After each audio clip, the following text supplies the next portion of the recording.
everybody, I am Deepika from LearnoHub, a free learning platform where you can study physics, chemistry, maths, biology absolutely for free only at learnohub.com.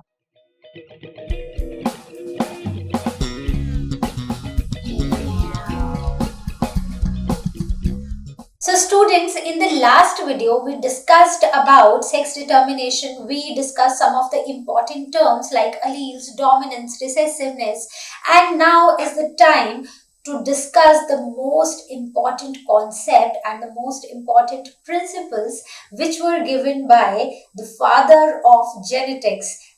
Who is the father of genetics? Sir Gregor Mendel, right? So now we will be discussing Mendel's experiments and some of the laws which were given by him, right? So let us start with the topics.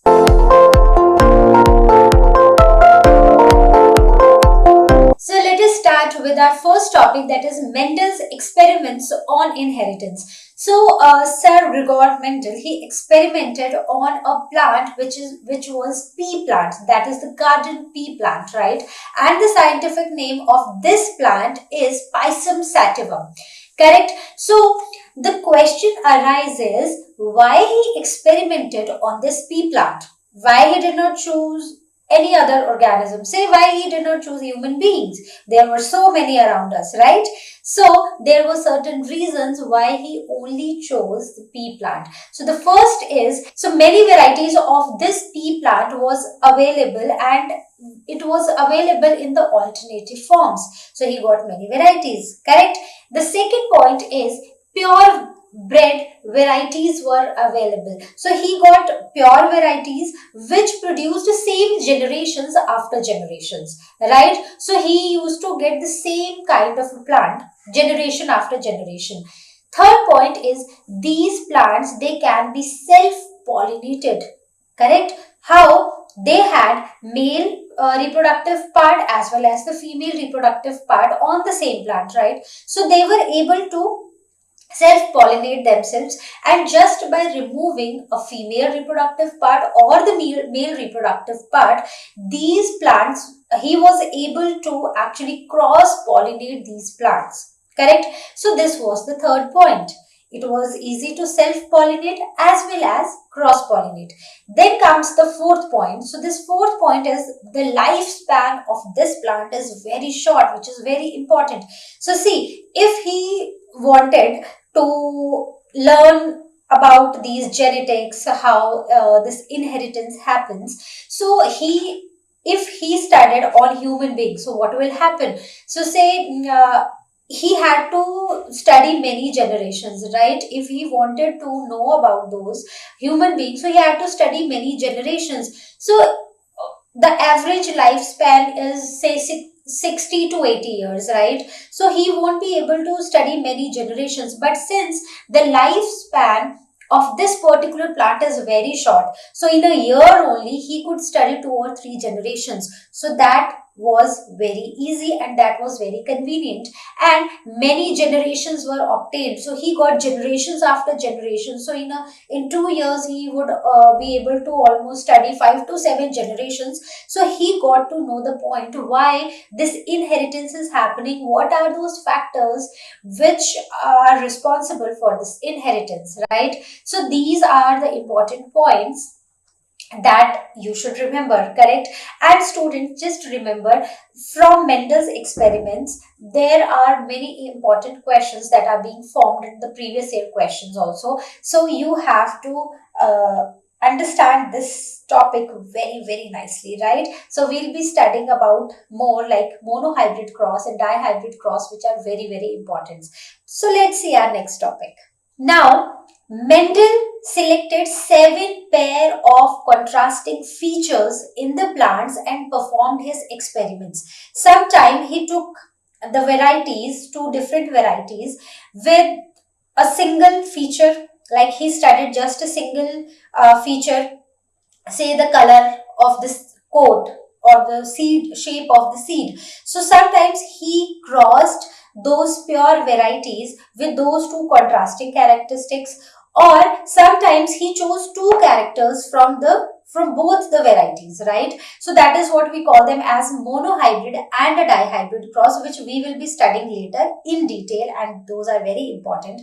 So in this slide, we are going to discuss about the contrasting features of the pea plant. So he took 7 pair of contrasting characteristics or contrasting features. Correct. So in those, what were those contrasting features? So the first is shape of the seed. Now, how is that shape? Is the shape round or is it wrinkled?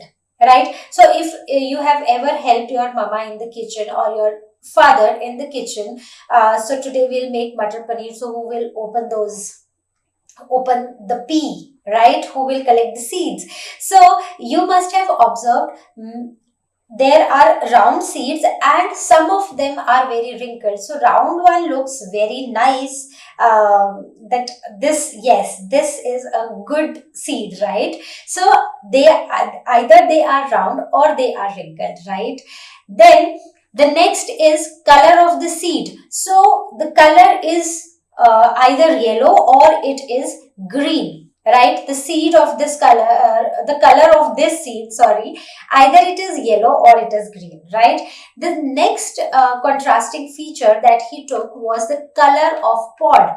So that pod where the seeds are inside that pod, right? So it will be either green or it will be yellow.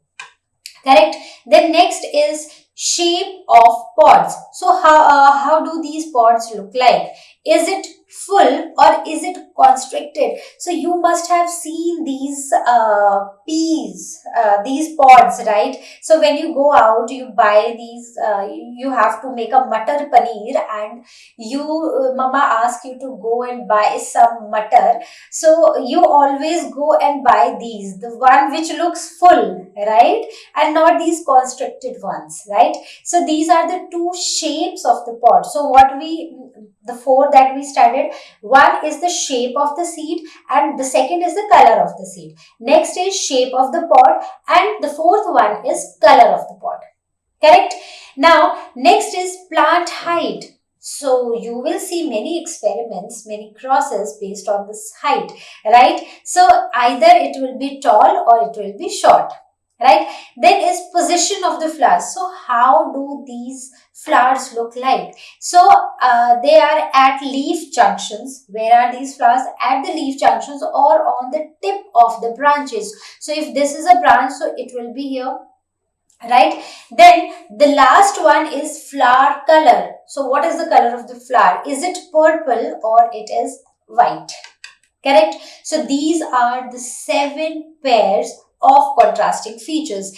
And let me tell you, out of these, like if we talk tall and a short plant, so out of them, one is dominant characteristic and one is a recessive one. So in tall and short, tall is the dominant. So if there is an allele for tallness, the dwarf allele will not be, the allele for dwarfness will not be able to express itself. Correct? So if you see the above all of them, round seed, yellow seed, green pod, full pod, tall plant, position of the flower at the leaf junction and the purple flower, all of them are dominant, right? And the rest are the recessive traits. Correct? So if there is a dominant trait present, so that means recessive will not be able to express itself. And how do we express these dominant traits? We always use a capital letter, a capital alphabet. And for recessive traits, we always use a small letter. Simple. So if say for tallness, for a dominant trait, we will write T, and for dwarf or a short plant, we will write small t, right? If the alleles for short or the dwarfness both are, they are present as a homozygous recessive trait, then only the plant is going to be dwarf. But in this case, since there is an allele for tallness, so this is a dominant allele. So in this case, the plant is going to be tall. So we have already discussed all these things. This was just the revision, right? So let us move on to our next topic. So now let us discuss the case number 1, where Mendel took one pair of contrasting feature, right? So he chose the feature to be the position of the flower, where the position of the flower in first case was axial and in the second case it was terminal, right? So since he took only one feature, so we call it as a monohybrid cross. So mono means one or the single. Only single feature was considered at a time. Correct? So in this case, the parent gametes, they were one of the parent had axial flowers, the other had terminal flowers. So when we studied about the 7 pairs of contrasting characters which Mendel took, so we remember that he took this as a feature where axial flowered was the dominant, axial flowers were the dominant traits and terminal flowers were the recessive ones, right? So always remember, you can take any of the letter to represent the axial flowers or the terminal flowers. Say if you take capital A for axial, so you will definitely have to take small a for the terminal ones, right? So always remember, take any letter, but the pair, or you can say the character or the feature which is dominant has to be in capitals, and which is recessive has to be in small. So in this case, we are taking the gametes of axial flowers as capital A, and for the terminal small a, right? So 1A came out from here, 1A came out from here, right? So when the gametes were fused, so it was capital A and small a. So since axial flowers was the dominant trait, so the plant generation came out to be axial flowered, right? So this is the first generation, first filial generation, or the F1 generation, correct? Now what happened? So here we took the purebred varieties. Okay, so these are the purebred varieties. Correct. Now we are going to take these offsprings, the F1 generation, which are the offsprings, first generation offspring. So now we will do the selfing of this F1 generation. So selfing means both now we will take two plants from F1 generation only. So what is their composition? What are the gametes? So the gametes are capital A, small a. So when we will cross capital A and small a, it is very simple to do this. You can do it this ways, right? So how? What we studied last time was Punnett square, right? So capital A, small a, capital A, small a. So what we are going to get? Capital A, capital A, capital A, small a, capital A, small a, and small a, right? So this is what will be the composition or genetic composition or the alleles in case of F2 generation. So you can see over here in the F2 generation, capital A, capital A, capital A, small a, capital A, small a, and small a, small a. So this is the pure tall, and this is the pure dwarf. This is pure dominant, this is pure recessive. But in this case, three of the plants will have axial flowers, and only one of them will have terminal flowers. Correct? Because they have the character for dominance. Correct? Now, this is how we got F2 generation. Correct? So now in this case, what we discussed, we took a single feature having two different traits, right? So the feature was position of the flowers, and the traits were either the flowers will be terminal or they will be axial, right? So this type of cross is called as a monohybrid cross. And very important to discuss over here is the two types of ratios. So one is phenotypic ratios, right? So one will be phenotypic ratio and the another one will be genotypic ratios, right? So very easy to understand these. So phenotypic ratio. So we are talking about how these look. We are talking about the look of the plants. So look means either the flowers are look-wise, either the flowers will be terminal or they will be axial, right? And genotypic is what?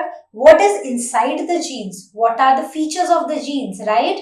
So there are different type of genes. So first of all, let us discuss the phenotypic ratio. In F2 generation, we are talking about the phenotypic ratio in the F2 generation. So in this case, the phenotypic ratio out of all of them, what we see is 3 of them are axial. So it means 3 of them are axial and only one of them is what? It is terminal. So the phenotypic ratio is going to be 3:1. So just cross them and understand them and remember these ratios. Once you cross them, you understand how we are getting these.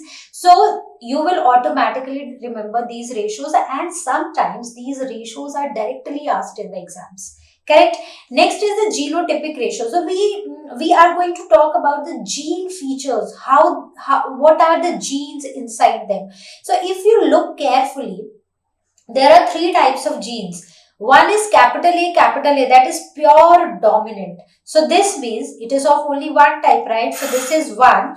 Now the second one is capital A small a. So, and the third one is also capital A small a. So there are different types of what? The both the alleles are different, right? So it will be 2, although both the flowers will be axial positioned, but the gene features, the genetic combination is different. So 2 of them are like this, so we will write 2. And how is the fourth one? So it is pure recessive, right? So 1. So the genotypic ratio of a monohybrid cross is 1:2:1. So always remember, always remember, take any of the contrasting character, perform a monohybrid cross, do it for seed color, right? So you will always find that the phenotypic ratio is going to be 3:1 and genotypic ratio is going to be 1:2:1. The genetic combination is going to be like this only. Correct? And the phenotypic combination is like to be this only. Correct? So perform this experiment or perform this cross over different characteristics. But for a monohybrid cross, this is going to be the ratios, and these are very important ones. So the question can also be asked, how will you get the phenotypic ratio of a monohybrid cross as 3:1? So what you have to do? You will have to just perform the monohybrid cross. Correct? So now let us discuss this cross, the monohybrid cross, for one more time, and let us take some other feature. So my favorite one is the height of the plant, that is tall plant or a short plant, or you can say a dwarf plant, right? So in this case, there are parents, right? So they are, so we will have either we will have a tall plant or we will have a short plant or a dwarf plant. Correct? So in this case, what we are taking the parents as, pure tall and pure dwarf. So when I say pure tall, so this means they are homozygous tall, which means both the alleles are the same. They are for the tallness only. Correct? So it will be capital T, capital T. When I am saying pure dwarf, so again it means this is homozygous dwarf. Both the alleles are of dwarfness. Correct? So that is small t, small t. Now we are going to do a Punnett square. So this is a very important square, because when we are discussing about the inheritance, we always draw this cross, and this is very important for us to understand how we draw this. So we did it for 6 determination in humans also. So let us revise it for one more time, because it is very important. So the first is pure tall. So capital T, capital T. So what we are going to do is we are going to write the alleles over here. So if I am writing capital T, I am writing pure tall. So either I will write it over here or over here, not one capital T over here and one capital T. So I am writing pure tall. So this is my pure tall, right? Now I am writing pure dwarf. So I will write them over here. Correct? So this is pure dwarf. Now we are going to find out how the progeny will look like. So this will be from here. This is our first box, right? So from this column and this row, so it will be capital T and small t, right? From here, capital T and small t. Correct? From here again this column and this row, so capital T, small t, right? Then capital T, small t. So this is how our first generation is going to be, that is first filial generation. So all of them are going to be how? They are tall, but are they homozygous tall? No, because both the alleles are different. They have one allele for tallness and one for dwarfness. But since the allele for tallness is a dominant one, so in this case, all the plants are going to be tall, but they are heterozygous tall. Right? So what are they? They are heterozygous tall. So it means they have different alleles. Different. Correct? So this is what all of them are going to be tall and heterozygous. Right? Now comes the second one. The second one is what we will do? We will now do the selfing. Okay? So now what we will do? We will now do the selfing of F1 generation. So when I am saying selfing of F1, so this means we will take any of the two from F1 generation and we are going to cross them. So if I take any of the two, all of them are capital T, small t, right? So I will write capital T, small t. I can write capital T, small t. So any of them, all of them are the same, right? They are homozygous tall. Now, when we will be drawing this for F2 generation, so it will be from this column and this row, so it will be capital T, capital T. Now here, capital T, small t, from here, capital T, small t, from here, capital T, small t, right? So this is our F2 generation, where some of them are tall and some of them are dwarf, some of them are homozygous, some of them are heterozygous. Correct? So this is how we are going to find out what kind of progeny we will get from these crosses, right?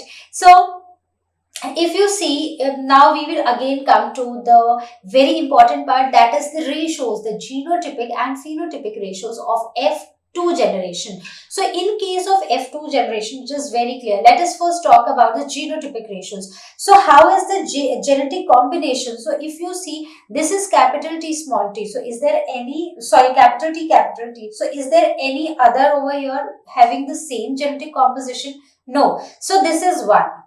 Right?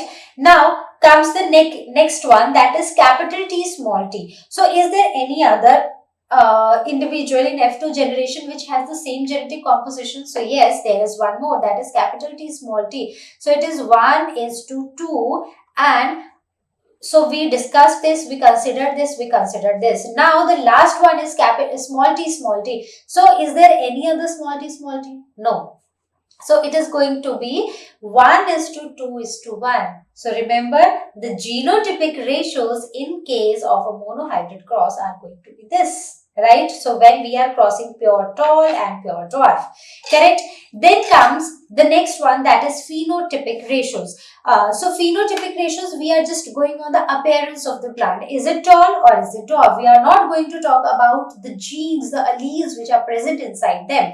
So the phenotypic ratio, the appearance. So how many of them are tall? So 1, 2 and 3. So when because the tallness is the dominant trait, so when the allele for tallness is present, so that particular plant is going to be tall. Correct? So 1, 2 and 3. Right? So it is 3. And only one of them is dwarf. So it is 3:1. Correct? So I hope this is clear. You can take any other feature now and just try to do this monohybrid cross. This is very simple and this is super duper interesting also. So now the case number 3, where we are again going to perform the monohybrid cross but for some other pair of contrasting feature, and this time we are going to discuss the shape of the seed. So we know there are two shapes, one is the round and one is wrinkled seed, right? So in this case, round one is the dominant one and wrinkled one are the recessive ones, correct? So we will be taking the parents as pure round and pure wrinkled. So that means homozygous round and homozygous wrinkled. So we are representing them as capital R for pure round and small r for pure wrinkled, right? So now let us draw the Punnett square. So we will write pure round over here. We will write pure wrinkled on this side, correct? So let us see what are the pair, what will be the genetic composition. So it will be capital R, capital R, small r, capital R and small r. So by the time you know how we wrote this, correct? So in this case, if you see, all of them have round seeds, right? Because the dominant trait, the dominant allele is present in all of the plants. So, but they are not homozygous round, right? They are heterozygous round. So what are they? The F1 generation is going to be heterozygous round, right? Now, what we are going to do for the F2 generation? We are going to do the selfing, right? The selfing of F1 generation. So in case of F1 generation, we'll pick any of the two plants. So in this case, let us pick any of the two plants. So what will be their genotypic combination? The genetic combination, that is capital R and small r. I'll put them in a circle so that they are easily visible to us. So all of them are capital R, small r. So we will write them. Now let us write what we will get in the Punnett square. So it will be capital R, small r and finally small r. So let us find out the genotypic ratio first. So in case of a genotypic ratio, so in this case, how many of them are homozygous?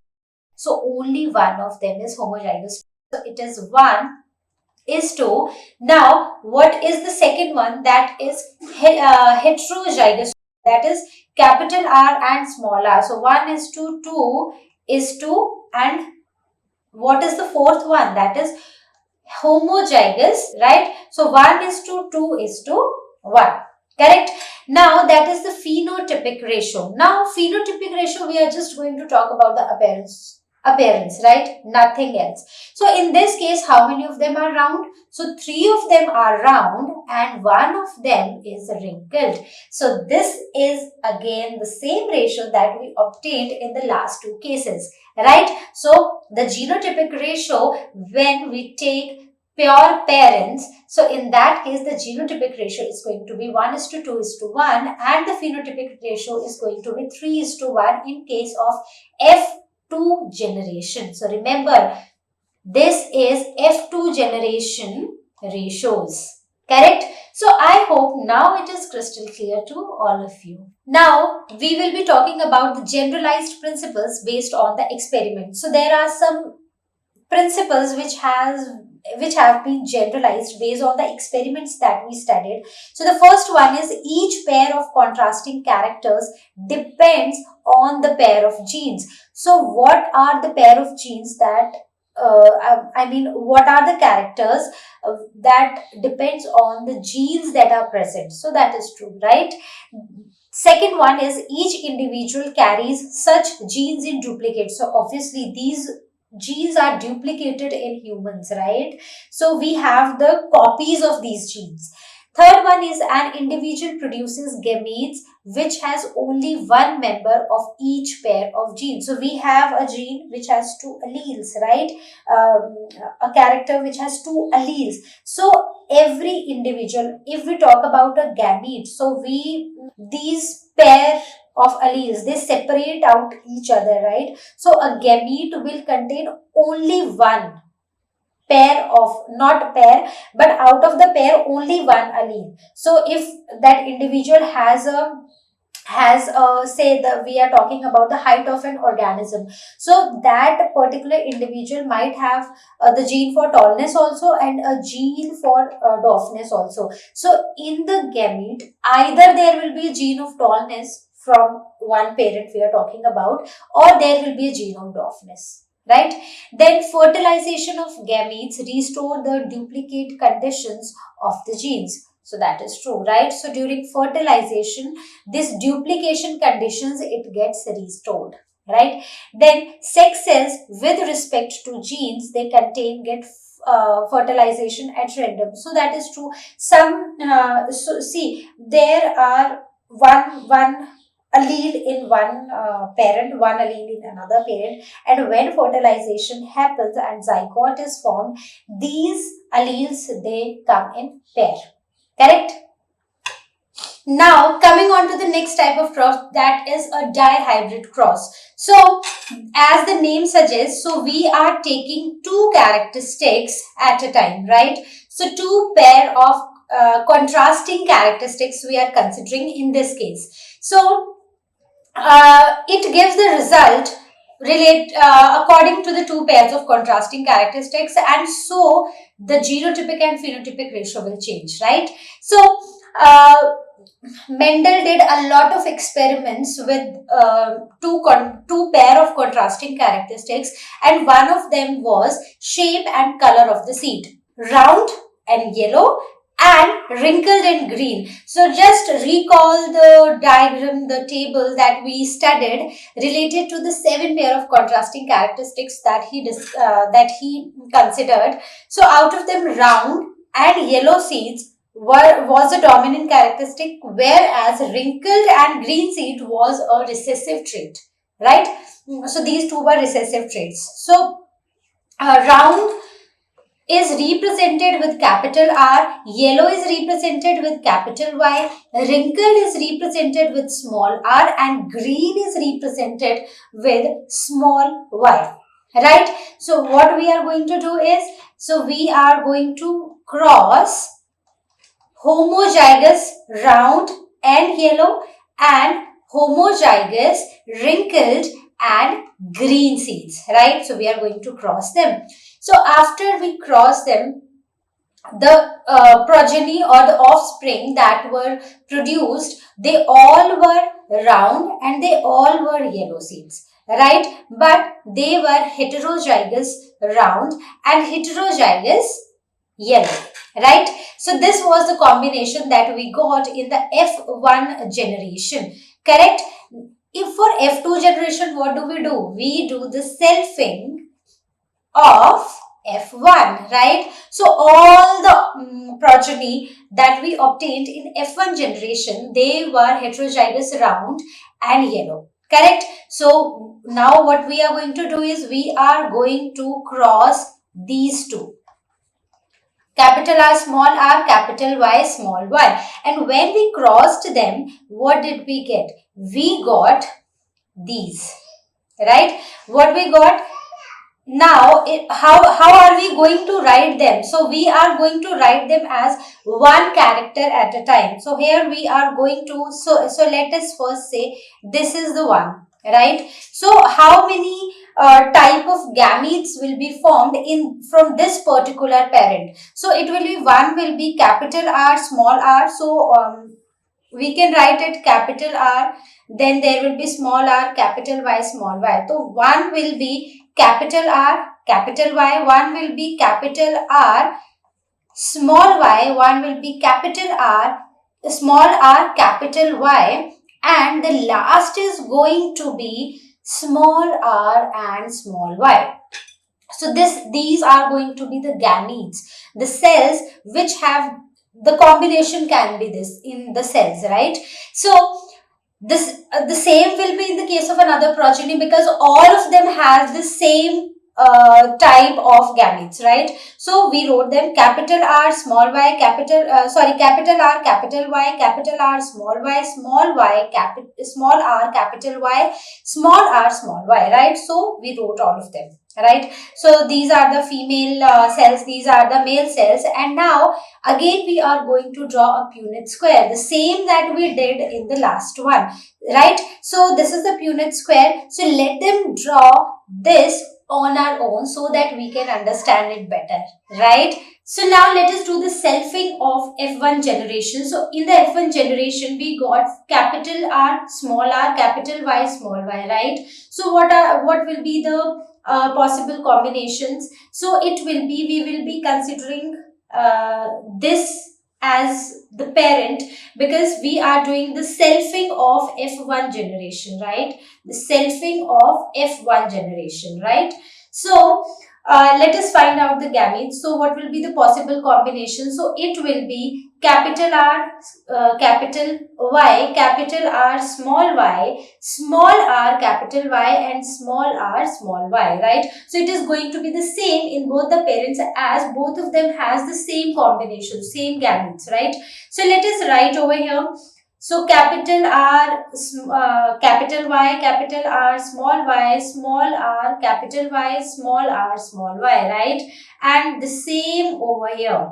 And now we will be drawing the Punnett square. So this Punnett square is very, very simple, very easy, but you have to be very careful while writing the combination in the boxes. So the first one, this column and this row. So these two. So capital R, capital Y, capital Y. So capital R, capital Y, small y. Then capital R, capital Y, capital Y. Then capital R, capital Y, small y. Same as the parents, right? Then comes here. So it will be capital R, capital Y, small y, capital R, small y, capital R, capital Y, small y, capital R, small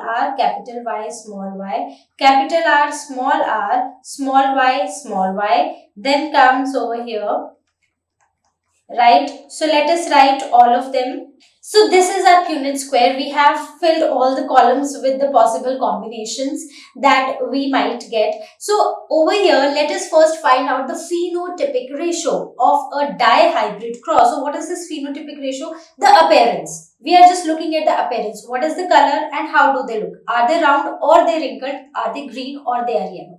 Right? So we know that the alphabets, the capital ones are the dominant and the smaller ones are recessive, right? So if the capitals are present, right, the dominant traits are present, then recessive will not be expressed, right? So over here, what will it be? It is going to be round and yellow seed. So round and again yellow seed, round, yellow, right? So round, yellow. So whereas this is also round and yellow, round, yellow, and round, yellow, right? So 1, 2, 3, 4, 5, 6, 7, 8, 9. So 9 out of the 16 will be round and they will be yellow. Correct?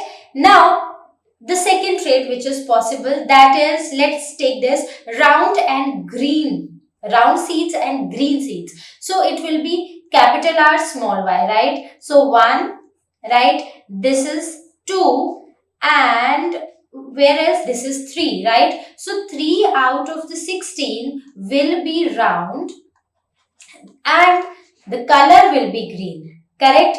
Now let us look at the one more combination. So it will be, now we will be taking up wrinkled and yellow seeds, right? So small r for wrinkled and capital Y for yellow, right? So this small r will only express itself only when there is no dominant trait, there is no capital R, correct? So this is 1, this is 2 and this is 3. So 3 out of the 16, they are wrinkled and they are what? They are yellow, right? So one is a dominant trait and one is a recessive trait, correct? And now only one over here is left. So 1 out of 16 will show complete recessive traits, right? So it will be wrinkled and it will be what? Green. Correct? So I hope this is clear to each one of you. This is very simple. So what will be the phenotypic ratio? So the phenotypic ratio is going to be 9:3:3:1, right? So looking at the appearance. Now comes the second one, that is the genotypic ratio. So now the genotypic ratio for a dihybrid cross is very, very complex. So I think we should try it once, right? So let's try it. So students, let me tell you one trick where you can find out the dihybrid cross ratios in very simple steps from the monohybrid cross ratio. So you remember in a monohybrid cross, we take one character at a time and we find out the F1 generation, F2 generation, and in the same way we find out phenotypic and genotypic ratio. So what is the phenotypic ratio? For a monohybrid cross, the phenotypic ratio is going to be 3:1 and the genotypic ratio is going to be 1:2:1, right? So it is very simple to find it out for a dihybrid cross. So what happens for a dihybrid cross? So let us first take the phenotypic ratio. So we studied it is 9:3:3:1. So let us find it out from the monohybrid cross phenotypic ratio. Correct? So for one, since we are taking two characters at a time, so for one character the phenotypic ratio is going to be 3:1 and for the another character it is also going to be 3:1. So we have written both the ratios separately for both the characters.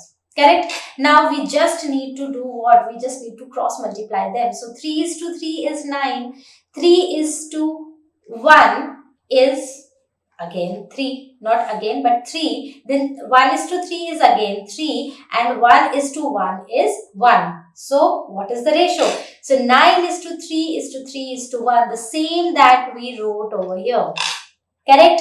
Now comes the genotypic ratio. So now genotypic ratio, again we are going to write them separately for both the characters, right? So 1:2:1. What do we need to do? We just need to cross multiply them.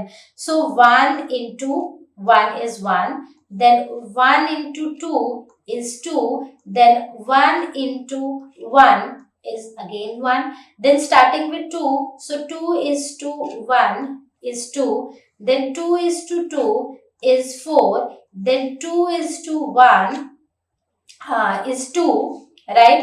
Then 1:1 is 1, then 1:2 is 2, and then 1:1 is 1. So what is the genotypic ratio for a dihybrid cross? So it is 1:2:4:2:1:2:1, right? So this is the genotypic ratio for a dihybrid cross and F2 generation.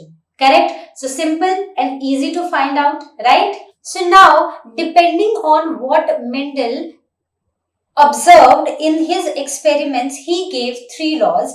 First one is law of dominance, the second one is law of segregation, and the third one is law of independent assortment. So let's discuss them in brief one by one. The first one is the law of dominance. So we have studied about dominant and recessive traits. So remember, only the dominant trait was able to express itself and the recessive traits expression was being suppressed, right? So this is from where this law of dominance came. So out of a pair of contrasting characteristics, there were two alleles and only the dominant allele was able to express and the other one was recessive, whose expression was not expressed. So only one was able to express itself and other remains suppressed, right? So this is the law of dominance, right? And how do we express this dominant allele? So dominant allele is always represented in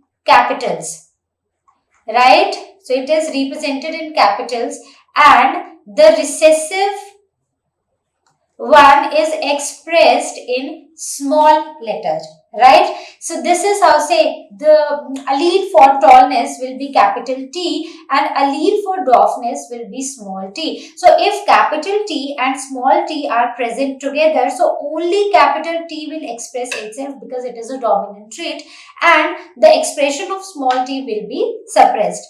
In the other case, if we have small t, so in this case both of them, they show dwarfness characteristic, right? So in this case both of them are expressing themselves. Then if it comes capital T, then again the plant is going to be tall and both the alleles are of tallness, so both of them will express themselves, right? So this is the law of dominance. Now talking about the second law, that is law of segregation. It is also called as the law of purity of gametes. So in this case, now we know that in a cell there are two pairs of contrasting characteristics, right? So say capital T and small t. So the two members of the pair of factors, they separate at the time of gamete formation. So it happens when? It happens during gamete formation, that is gametogenesis, when meiosis happens. So at that point of time, these two members or these two alleles, they separate from each other, right? So say this is in the father, right, and in the mother the traits were capital T, right? So these two will also separate at the time of gamete formation, and what will be formed, like what combination will be present in the individual, that is random, that is by chance, and that happens during zygote formation. So if say one capital T come from here, one from here, or the other combination can be this, or the third combination is going to be this, or the fourth combination is going to be this, right? So this is how it happens. These alleles, they segregate at the time of gamete formation.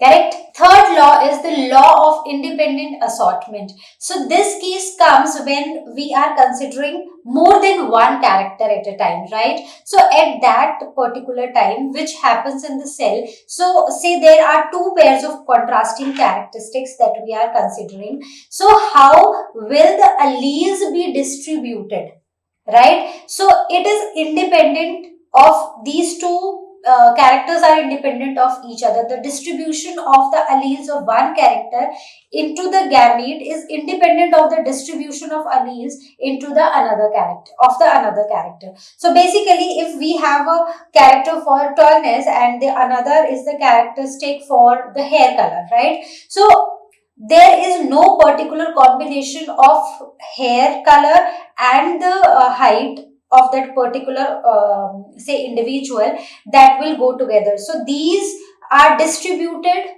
independent of each other. The distribution is not like if the individual is tall, so the another allele that will come for hair color will be brown only. It can be black if the allele is present, so it can be black also, right? So the distribution of one allele of a one character is independent of the distribution of another allele of another character, right? So there is no particular combination, right? So this is the law of independent assortment. Now the next topic is applications of Mendel's law. So why these Mendel's laws are so famous, why these laws and these experiments are being studied so well in the schools and in the further studies, right?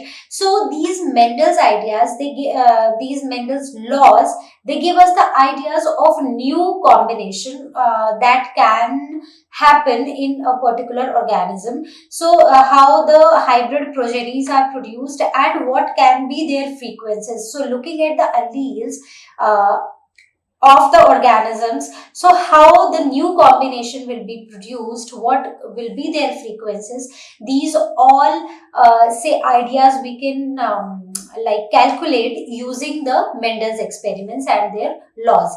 Next is help breeders to produce better breeds. So if we know that there is a particular vegetable, so we have two different varieties, and we know that there is certain good in one and there is certain good in the another one. So now we need to merge both of the characters so that we get a good vegetable. Say one has good yield, one has a more nutritional value, right? So how we can merge them, how we can crossbreed these two varieties so as to get a better hybrid, right? So this is how these Mendel's experiments help us. Now the third one is new plants with new combination of useful characteristics are produced by hybridization. So using this hybridization technique, new plants can be produced which have the new combination of useful characteristics. Correct? So I hope the applications of Mendel's laws are clear to you. Next topic is mutations. So what are these mutations? Mutations are the sudden change in the DNA sequence or in the genes in an organism. So sudden change in one or more genes or the structure of chromosomes. So this might be dangerous. This can be dangerous or might be useful for an individual, right? So there are certain useful mutations and there are certain harmful mutations. So what happens?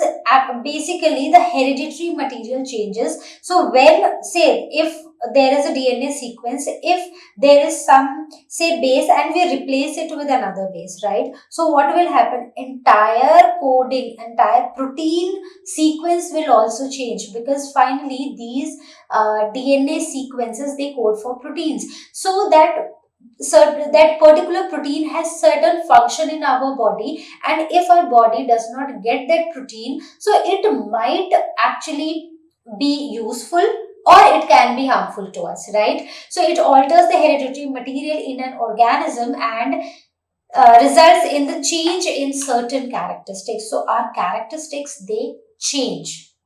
Right. So two examples that we have over here is, one is sickle cell anemia. So if you see, the RBCs look something like this, right? So these are the RBCs, right? Now, when there is certain change in the DNA sequence due to which the shape of the RBCs become something like this. So they become sickled shape RBCs, which has less affinity for hemoglobin, and this can be a dangerous situation for a person, right? So this is a harmful mutations, correct? Now the second one is radioactive radiation. So what are these radioactive radiations? So these are basically the radiations which can alter the DNA structure, the DNA sequence, and this can be very dangerous to human beings. So one of the example is the atomic explosion that took place during World War II in Hiroshima and Nagasaki in Japan. So this caused some deformities in plants and animals, and as per the studies, those deformities still exist in people and the plants in Japan, right? So these radiations can be very, very dangerous to us. So let us start with the questions now. So the question number 1 is, give appropriate biological or technical term for the given statement. So the statement over here is, a pair of corresponding chromosomes of the same shape and size and derived one from each parent. So what do we call such chromosomes? So we call such chromosomes as homologous chromosomes, right? So what do we call them? We call them as homologous chromosomes. Correct? Simple.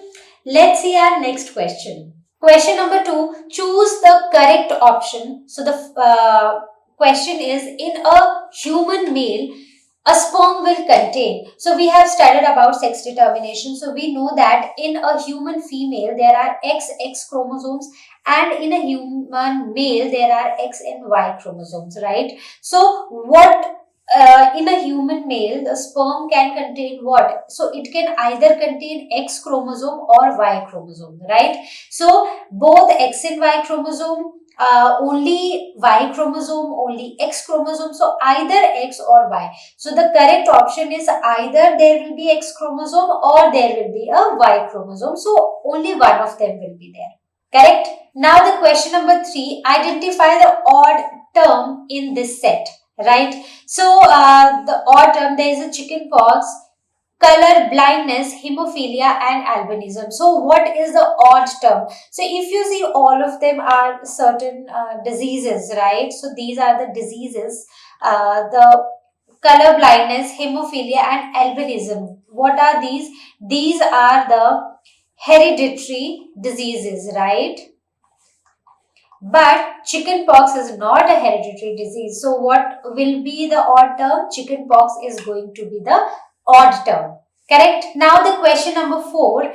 In Mendel's experiments, tall pea plants, which is represented by capital T, are dominated over the dwarf pea plants, which is represented with small t. So we have to answer the following questions. The question number 1 is, what is the phenotype and genotype of F1 generation if a generation of homologous tall plant is crossed with homologous dwarf plant? So what we are doing? We are crossing homologous tall plant with homologous dwarf, right? So what is the combination that we are talking about? We are talking about this combination. So we already draw one Punnett square, right, for this monohybrid cross. So the question is, what will be the phenotype and genotype of F1 generation? So the phenotype, what will be the phenotype? So all of them are going to be tall, right? So all of them will be tall. And what will be the genotype? They will be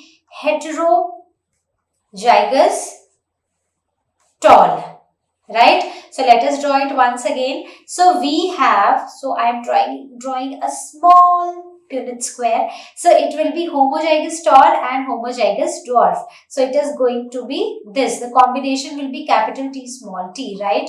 In all the individuals, in all the offspring. So all of them are tall, but all of them are heterozygous. Correct? Now the second one is, draw a Punnett square board to show the gametes and offspring with both the heterozygous tallness. So now we have to draw a Punnett square again, where the gametes and offspring, when both the parents are heterozygous tall, right? So what we are going to do is, we are going to take them as parents, right? So both of them, so say father, right, and mother.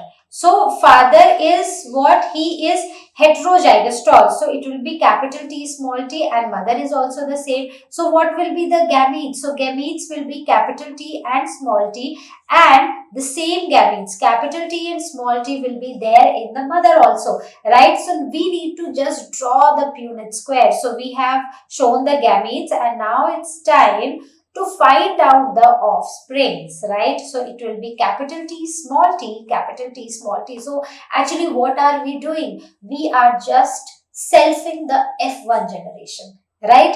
So what we are doing, the same that we did in a monohybrid cross. So F1 generation and F2 generation, but we need to follow the instructions which are given in the question. So instructions can be something else also.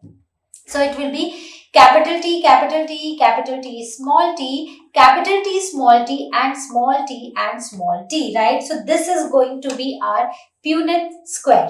Correct? Simple. Now the third part of this question, what is the phenotypic and genotypic ratios of the above cross in part number 2, right? So this is so simple. So we are here talking about the F2 phenotypic and genotypic ratios of a monohybrid cross. So what is the phenotypic ratio and what is the genotypic ratio, right? So we know that the phenotypic ratio is 3:1 and the genotypic ratio is 1:2:1, right? So you can cross check them also. Now the fourth part, that is, state Mendel's law of dominance. So what is the Mendel's law of dominance? So only the dominant trait will express itself and the recessive trait's expression will be suppressed. So out of the pair of contrasting characters which are present, only one will be able to express itself and other remains suppressed, right? Now Fifth part, what is a dihybrid cross? What is a dihybrid cross? So it is a cross in which two pairs of contrasting characters are taken together. So they are taken together, they are considered together. So that is a dihybrid cross, right?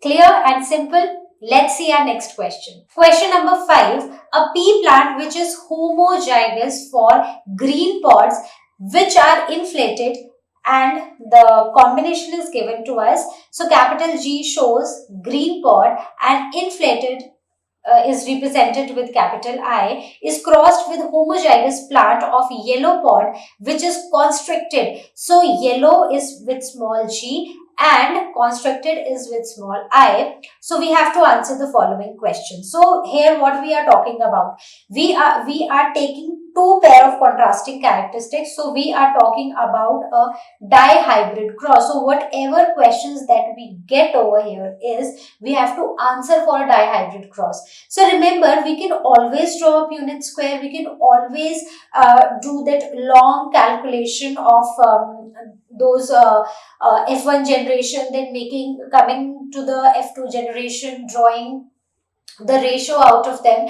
But if you have already practiced them so much, you are very well aware of those ratios, those results, right? So you can, without writing them in detail, you can always write the answer immediately and to the point, correct? So let's see what is the question number 1, part 1 of question number 5. So give the phenotype and genotype of F1 generation. So we are not being asked for the ratios. We have just a simple question. What is the phenotype and genotype in F1 generation? So when we are taking these homozygous plants, so in that case, what will be the phenotype? So the phenotype will be of the dominant plant. So all of them will have green pods and which are inflated, right? Correct.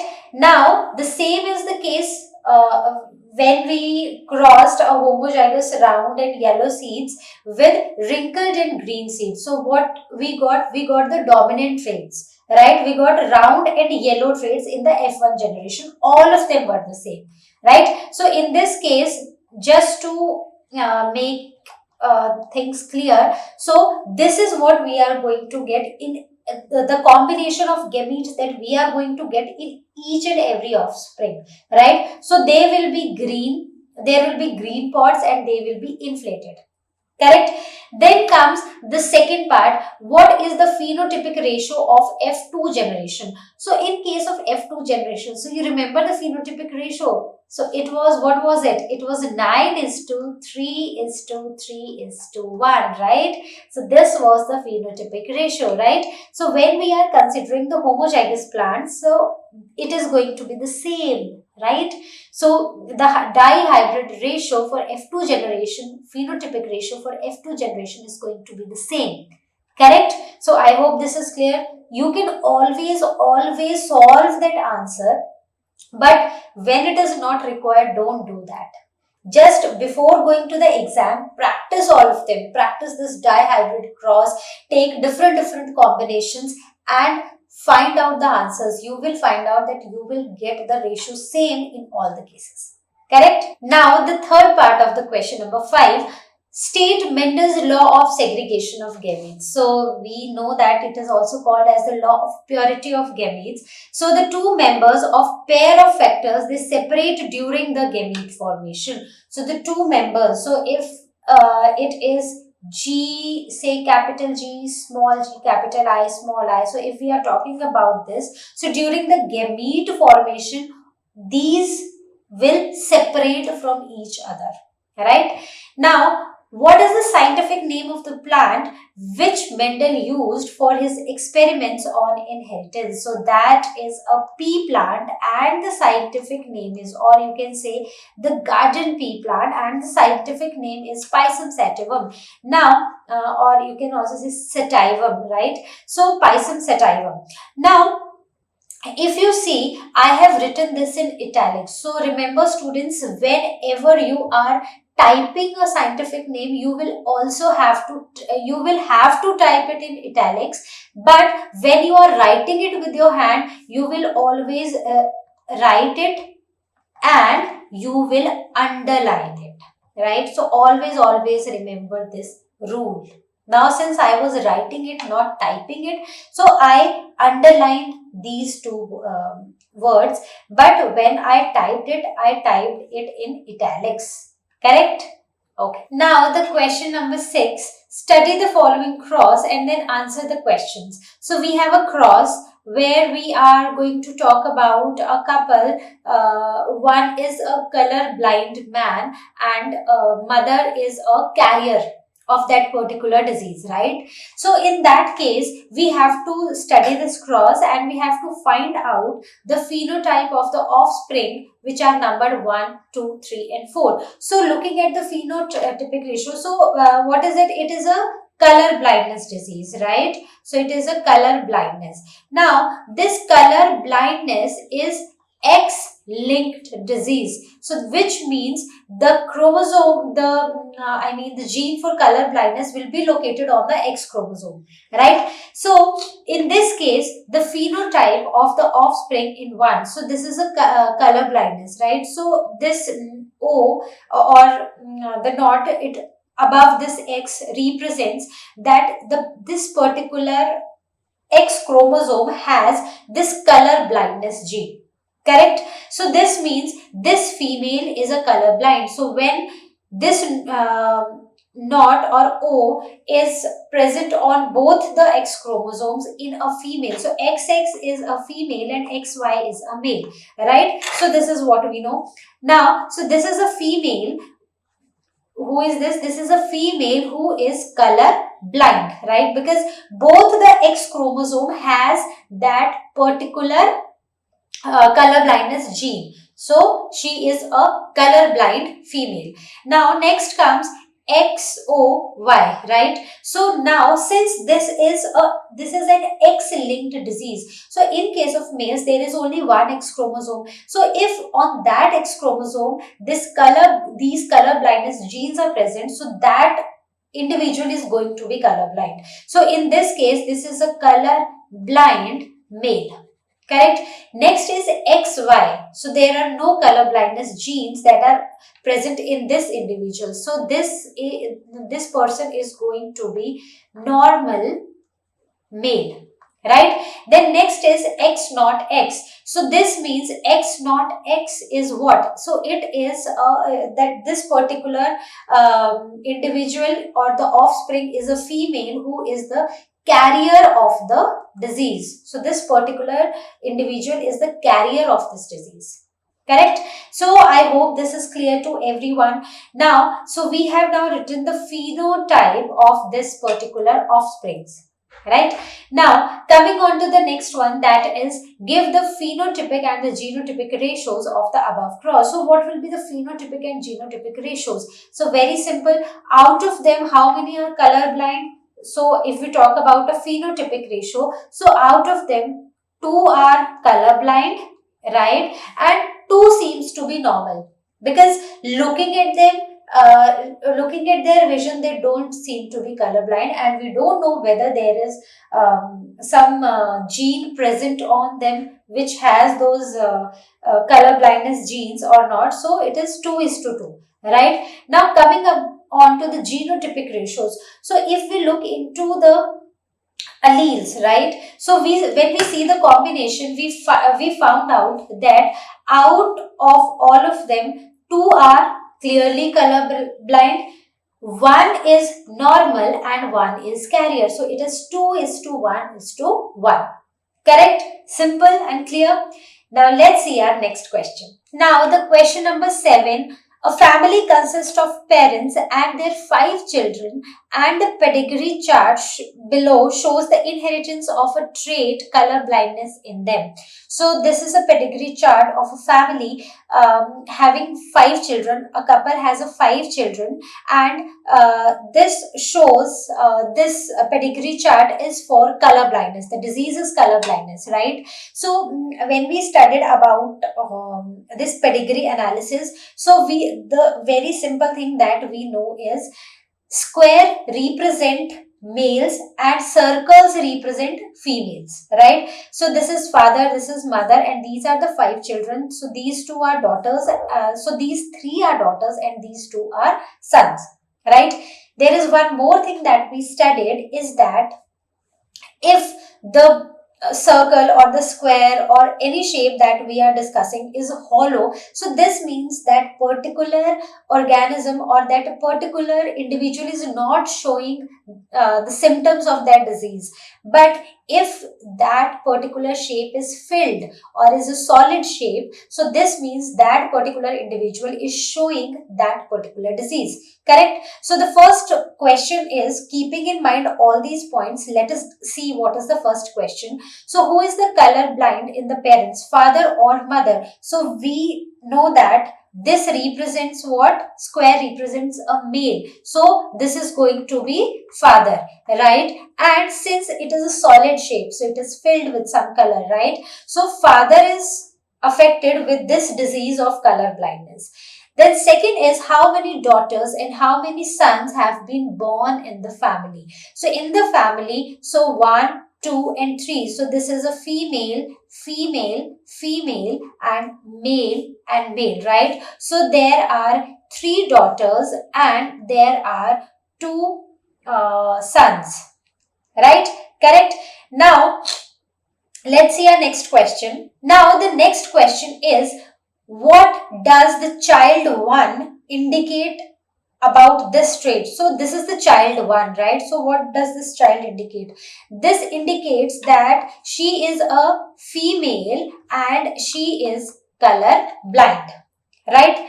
Now on which, so this is the answer for this, on which chromosome is the gene of this trait located? On which chromosome? So we know that these diseases, color blindness and hemophilia, what are they? They are X-linked diseases. So the genes for this particular disease, they are on the X chromosomes. So on which chromosome? So the answer will be X chromosome, correct? Now the fifth one, name one other trait in humans which follows the similar pattern of inheritance. So just now I answered this question. So the other disease is hemophilia, right? So I hope this much is clear to everyone. So I hope all the questions and all the topics that we discussed today are clear to each one of you. Now what you have to do is, you have to consider those 7 pair of contrasting characteristics and you have to draw a monohybrid and dihybrid crosses and find out the ratios on your own, so that those ratios come on your fingertips. So whenever a question is being asked, you immediately get to know what is this question asking about, and you can straight away write the answers, right? So we will now meet with the next chapter in the next video. Until then, as you know, LearnoHub free है पर best है.